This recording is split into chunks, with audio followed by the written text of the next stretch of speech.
and welcome to Ask the Expert, the show where you can connect directly with the experts to get your questions answered. I am Prem Maheshwaran. I'm an IT evangelist from ManageEngine, and I'm excited to be your host today. Today, we are going to talk about building a co-creative enterprise using ManageEngine solutions.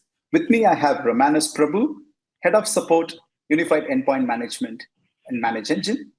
Hi there. And I've got Harish Sekar, Identity and Access Management Expert from ManageEngine. Hey Prem, hello everyone. Happy to be joining in today. All right. So today we are going to discuss about building a co-creative enterprise using ManageEngine solutions. So I'd like to share my slide deck with you all. All right. So let's talk a little bit about co-creative enterprise and what it is. So building a co-creative enterprise is all about adding a lot of collaboration between the teams, building cross-functional teams, and also adding a lot of automation to the processes that is traditionally followed in the organization. All right, so with these, we'll be able to build a co-creative enterprise. Now, I'd like to talk a little bit about ManageEngine, the organization we work for.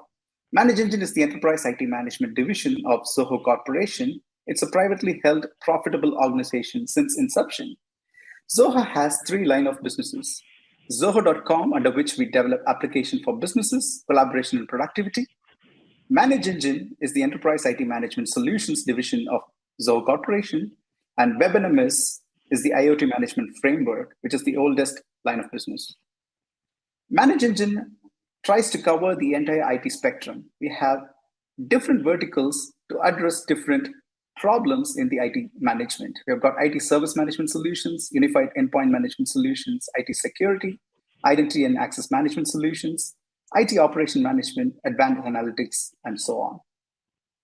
Now, in every business, it has two distinct types of services. One service focused on the customers. Every business has some form of product, some form of service, some form of produce that is focused at the end users or customers, right? And also we have got the second type of services, which is focused on the employees, the users who are intrinsic to the organizations, IT services, HR services, finance services, facilities, or these types of services are focused on the intrinsic customers. These two services go hand in hand. When you empower your employees with very good support and services internally, they in turn produce happy customers outside your organization. All right. Employees these days know what they need. All right. They can build their own resource pack. They can bring their own devices. They can work with their own network, collaborate effectively. All right. They know what they need and they can bundle themselves with good packages. Building cross-functional teams and providing a single pane of glass for all the data that is generated within the organization, it's one of the huge important tasks that has to be handled to build a co-creative enterprise. Redefining the perimeters of the organization to work from anywhere. So that is a huge challenge. And also a fresh service, a fresh approach for self-service is also very, very important. And applying innovative technologies to automate run-of-the-mill processes has to also be applied to empower the employees within the organization. So to build a co-creative enterprise, a few ways ManageEngine can help is by unifying services across business functions. So different business functions work differently. Every business function has its own way of doing things. They have their own boundaries. They have their own microcultures. And we have to reduce friction and collaboration between the departments, enable democratization without compromising security. When we allow the end users to bring their own device, use their own network without compromising security and organization's data. Building identity-based security for remote work, right? So that is one more huge challenge. In the recent days, everyone is working from remote, and we have to somehow produce identity-based security, redefine the perimeters of the organization. These are the some of the challenges that we have intrinsically. On the other hand, when we provide services to the external customers, we have to provide it through multiple channels, multiple devices, multiple locations, monitor experience across every channel, resolve issues before it impacts the customer, minimize the recovery time in case of an incident, or a failure or an interruption to the service, and also personalize the experience at scale. All these areas, managed engine solutions can be applied, and it can be used to empower the end user as well as the employee of the organization. All right. So now I would like to jump into the discussion with few questions focused on our experts. I would like to ask the first question to Harish Sekar, who is our identity and access management expert. Harish, shadow IT has been there, in the past couple of years. Employees are unofficially using personal devices, unauthorized apps, cloud services, unsecured networks for work purposes, and departments are doing their own things, procuring potentially business critical applications and services. How do you handle the situation with your customers? How do your customers handle the situation? Can you share your experience with us? Of course, thanks, Prem. $1 million question, for every organization, be it from small, medium, and large. This is a very important question that they need answers for, and they're battling it out for a long, long time. So when we talk about shadow IT, I'll brief what and how things happen in IT. People generally don't like administrators. Users never listen to what administrators say. For instance, when an administrator puts up a banner saying, please do not click, inevitably everybody's going to click, right? So this is the baseline of how IT operates. So the person who sits behind, analyzes, figures out what is IT security, faces immense challenge in educating people. So for shadow IT, basic understanding is under the hood, you use the system, devices, application services without permission. So, for instance, if you tell them not to plug in the USB, people start plugging in and they check what access he or she has, right? I'm going to, though I come from an identity access perspective, I do a lot on IT security as well.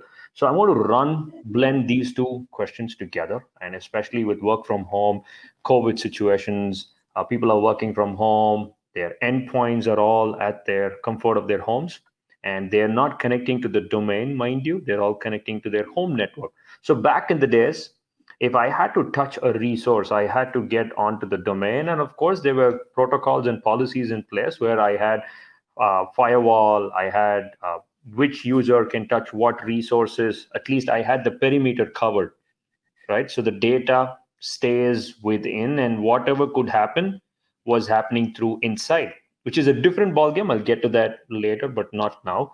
But the point here is now people are working from home, and with a poor internet security connection that we all have, of course, many of them don't even know what encryption or what standard comes in with their service provider. WPS, WES, encryption, whatever. These are all things that I would say something good to have when you don't have anything. So these are ancient things and they can be broken in no time. So when they are broken, what people do is a person or an attacker gets onto their endpoint and they've got keys to the kingdom. So when he or she cracks open an endpoint or an end user, which is the weakest link in an organization, they just patiently wait. They get to see what privilege he or she has. And from there, when they touch the domain, they crawl to the deepest part of the network. So, all in all, there is no one specific answer for shadow IT or practices or how identity access and IT security should blend all in all. But the key to understanding this is you should know who your users are, how to go about building systems and processes in place about what he or she can do on their machine. Your native technology in Active Directory through group policy object helps you better administer Active Directory through your endpoints, what applications I can run on, what privilege he or she has. I can get to the granularity, but for any organization, getting around AD is difficult. And now with the hybrid scenario of Office 365, Azure Active Directory, it's all over. Data is all over. It's the same amount of users accessing the resource on-prem cloud. So this is exactly where putting a practice is easy on paper, but when you put it on strategy and you go ahead and build it, is extremely difficult. And I'll always side with the administrators and IT security professionals who are drawing that line of user convenience and at the same time balancing security. I always salute them. I'm always awestruck with the work they do because they are actually doing work with respect to saving the organization's brand value and, of course, saving data from going out. So these are my take with respect to shadow Mhm. IT. You cannot eliminate Mhm. it, but there are ways by which you can streamline and tell people, and the ultimate way is educating people.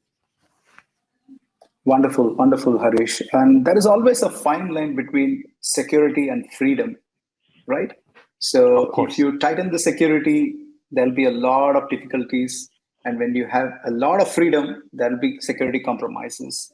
So I would like absolutely. to, follow this question with a little bit of discussion on this particular topic. Now, how do we handle the freedom of a remote user without compromising security at times? Because, during the last couple of years, we have recruited a lot of resources. Many organizations have recruited a lot of resources who have never revisited the office premise. All right, we have been giving them access to a lot of critical business applications. So, how does you balance the security and freedom with the help of our managed engine solutions? So ideally, there's a lot of scenarios that we can discuss. So, for instance, you said many people, which is a valid scenario. People get onboarded and they never touch the domain. Work gets done on their laptops. They log in, they log off. All of these details stay within the laptop because they don't touch the domain. There's no replication of attributes happening from the endpoint to the domain controller or any other directory service that you might have. So I can plug in anything because many organizations still give extended rights a user Yep. can have on the endpoint. And of course, Yes. human tendency is to explore what rights I have on my machine, which is common sense and uh, things to do about when I get a laptop. Because as humans, we love doing right click. We love to see what we can do. We like breaking things. So at that point of time, an end user could go about Mhm.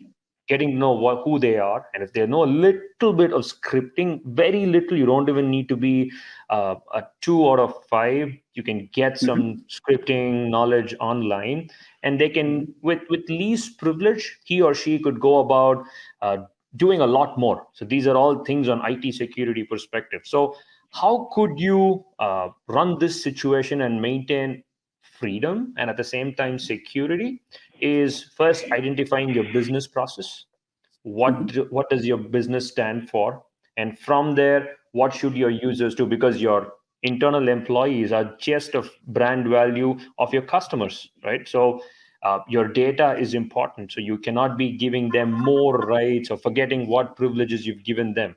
At that point of time, there are many ways. I can plug in a Mhm. keylogger. I can install a keylogger on my endpoint and ask people to punch in information, and I can capture all of the keystrokes.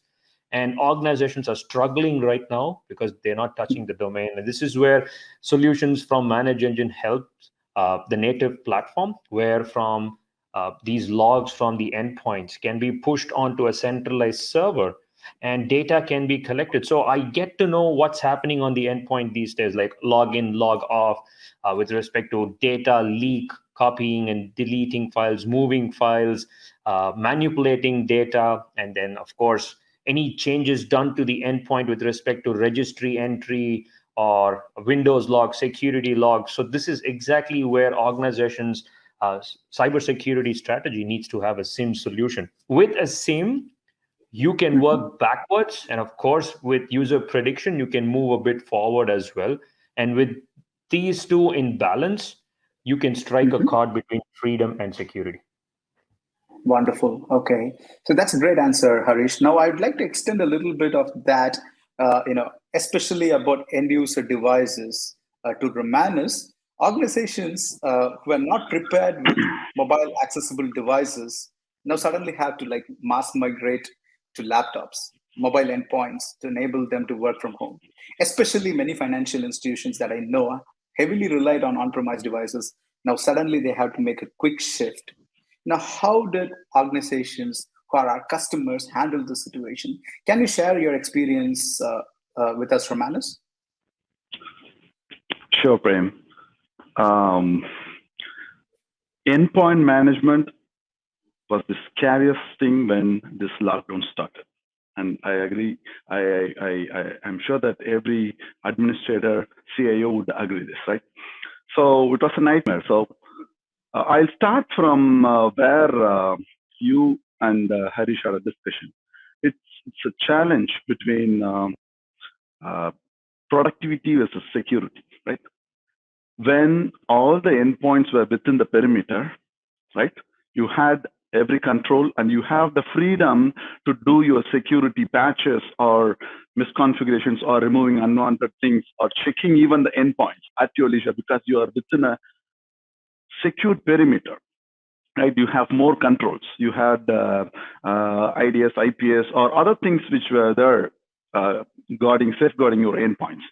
But one fine day, every endpoint has to move, or an equivalent endpoint representing carrying user information from the outside world has to reach your server, right? Now think about this. Business was the only objective so far, but the IT teams were pushed to forefront. Now they were the face. Now you have to ensure, the basic thing was you have to ensure the business application is accessible. If they are on cloud, fine. If they are not on cloud, then it's going to be a tough time for the IT team. You have to ensure the bandwidth. You have to ensure your application is safe enough to allow an external connection to directly connect it. Now, think about the same scenario for a financial institution, right? Okay. So they don't let a sensitive data. I mean, any organization won't do that, but particularly financial institutions, they have so many restrictions and they have their own policies to guide their endpoints and the process what they have to follow. Now, when endpoints were away, right, in the wild, trying to communicate to the main office, obviously the security came to forefront. Now they have to introduce a lot of security, additional applications, security procedures. Now, because of this standoff between the productivity versus security, there is always tampering on the user experience. So the impact is not only on the productivity, but also on the user experience, employee experience, where so far he just logs in and tries to access the application, starts doing his business. Now you have to take some security measure, like the employee experience, the learning curve to go through that and understand this and be very cautious, not to click a few things. Now, those were the challenges which actually made it so critical and problematic for the employees, also for the IT team. And with respect to financial institutions, so it was so difficult because normally if you take other industries, you can directly have the application accessible. The first thing is what you have to have is the business application available and then the security. But for the financial institution, it was security first and then the business what they have to do. Now, they cannot even block it because there are people who are dependent on the financial services. Now, they have to have a lot of security posture changes in these 2 years. Lot of changes because the policy changed dynamically. So we don't know where we are heading, when people would come back, what decision you have to make, whether you have to buy new laptops or mobile devices for your employees to access your offline, I mean, device which is inside the organization and then access your data, or should you allow bring your own device from their home computer, they should allow it. Now, there were a lot of such changes, practical challenges for the organization. So financial institutions particularly had a lot such challenges and having a better control, right? So when there's a change in the attack surface, right, you have to have your policies, security postures adjusted to that, and have your tools like, with respect to endpoint, I'm talking about, ensure that the tools working from the remote environment are secure, safe, not leaking data, and having better protection in terms of known vulnerabilities, which is basically the patching, and unknown vulnerabilities, what Harish was listing few stuff. And beyond that, there are a lot of things. We don't have time to talk about all those stuff. But the known, unknown, and unknown. There are things which as a vendor we don't know, as a customer they don't know, but as a threat actor, somebody else know about the problem in the product, or there is a vulnerability in some other product which could be utilized, right? Now, yes, you have to have a strategy and the right tool. With respect to unified endpoint management, that's something which manage and secure endpoints. So we have secured and managed our customers' endpoints using the unified endpoint management and security rules, so that they should be able to peacefully mind their business, not about the security.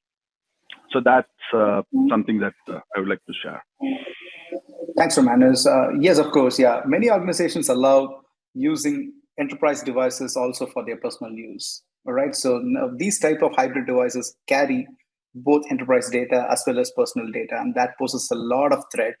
And that is precisely where very good administrative control over the endpoint devices will bring in added security layer to the mobile devices. That is one more challenge which I would like to extend a little bit, through the discussion. And when you especially said about employee experience, so that is where we also try to handle a lot of challenges as an ITSM product, right? So empowering employees with IT self-service has failed in the past couple of decades, right? Self-service never works, right? Even after building a very good self-service portal, putting a self-service catalog, end users always rely on the conventional way of reaching out to the support, right? They make a call, they chat, all right? They walk into the office, they want it to be done with high priority all the time. And that is where we had to take, as an ITSM product, we had to take a different route altogether to reach out to our customers using productivity applications like MS Teams. So we had to build bots. We had to rely on innovative technology like chatbot, right, to take the self-service with a fresh approach. All right. So I strongly believe in the idea of a chatbot being the new age of self-service model, right? Self-service catalog, right? So especially for new hires who have never visited the office, we had to provide a virtual office environment to hang out, learn about what's happening in the office, not get missed out of what's happening in the organization and all that, right? And that is where, integrating our ITSM solution with MS Teams kind of productivity application. So we saw the MS Teams phenomenon happening during the pandemic situation. When it started, everyone started relying heavily on chat applications, collaborative applications to collaborate with their colleagues as well as talk to the other business functions, reach out to IT support and all that. So now we heavily invested on this phenomenon, and we thought, why not we take self-service through these channels, through these mediums, so that end users can access it, build an omnipresent service desk, I would say, and reach out to customers where they are. Right now, I'd like to follow it up a little bit with a couple of questions that were asked during our last discussion in the MS Ignite from our customers, from the audience. So one thing is that it's a classic question all the time we get. Onboarding and offboarding experience during this pandemic situation, during this lockdown situation, during remote working and hybrid working models. How do we do that? Right. So first, I would like to ask Harish Sekar, identity provision for remote workers who never visited the office. I got a little bit of a hint from our previous question, but would you be able to explain how it worked in organizations who were never prepared for this situation? Absolutely. So, Prem, I'll just touch upon the self-service part a bit, just to get the message home straight. I'd like to thank COVID personally for two things. One is it brought across the security changes in many organizations way faster than things were actually supposed to do. Second is for self-service, because as humans, we love seeing each other. We love delegating work. And now, due to the pandemic, they were not able to see anyone. So the self-service portals were the only way to get work done. for password resets, account unlock, patching machines, or needing any particular applications, right? So for this as the baseline, how important is onboarding and offboarding? We're pressed for time. I'll keep it ultra short. That is, if an organization has a streamlined IAM approach, onboarding and offboarding across entities, across platforms with minimal permission, they could almost restrict about 50 to 60% of attacks, because most of the attacks, bottom explosion is because of elevation. At some point of time, people give access and they forget it. So when a user is onboarded, there are lots of people involved, HR, hiring manager, the different teams are involved in this. So if you have a streamlined process, put them in the right department with the right permission, right OU, with just enough access. This is exactly where ManageEngine has an identity access solution, which is 8360, which will sit on top of your Microsoft ecosystem, let you run what is required, but seamlessly with utmost security, with user experience, get user onboarded, offboarded across platforms with streamlined workflow. Wonderful. I appreciate it, Harish, for keeping it crisp and to the point. Now I get it. 8360 does it. Sitting on top of your Active Directory or any identity and access management platform. And Romanus, I would like to briefly get your view on onboarding and offboarding during the remote working situation using endpoint management solutions. Sure. So if you look at it from the modern devices point of view, right? Modern operating system, modern devices. So you have it, everything built in and supported by the vendor himself. So it's all cloud-based. Enrollment happens quickly.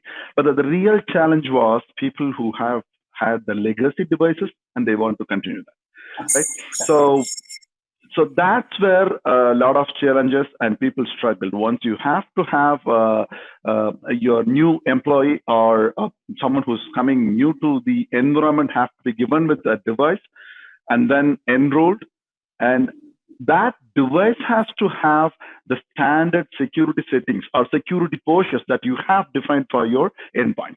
Now you have to ensure that it is coming up to that level, or if it is entering your corporate network, then it is staged and moved to a quarantine region and then brought to the security posture level, what you expect that endpoint to be available, and then moved. Now for this entire things to work, right? The flow to work, the process to happen in terms of onboarding and maintaining a security posture for the business, unified endpoint management and security from ManageEngine helps you to just clearly do it well. All right. Thank you, Romanus. And one more important point that I would like to highlight when it comes to onboarding and offboarding is applying a strategy like enterprise service management, where you can actually connect different business functions under one roof and make them work. So yeah, we also have tried it with many of our customers applying the enterprise service management culture, and that has transformed the way they operated in the past. So with that, we have come to the conclusion of this discussion. So I'd like to highlight our products 8360, Desktop Central UEM, and Service Desk Plus, which is an ITSM solution which can work in tandem with Microsoft ecosystem, right? So with that, you can completely get control of your Microsoft ecosystem. So with that, I'd like to thank you all for joining us today, right? So there are a few information that is available that you can get in from our websites. So you can reach out to us using sales@manageengine.com email address. And thank you very much. I have shared our contacts for LinkedIn. You can also get in touch with us through that. Head to the link below to see what's coming up next. Thank you. Thank you, guys.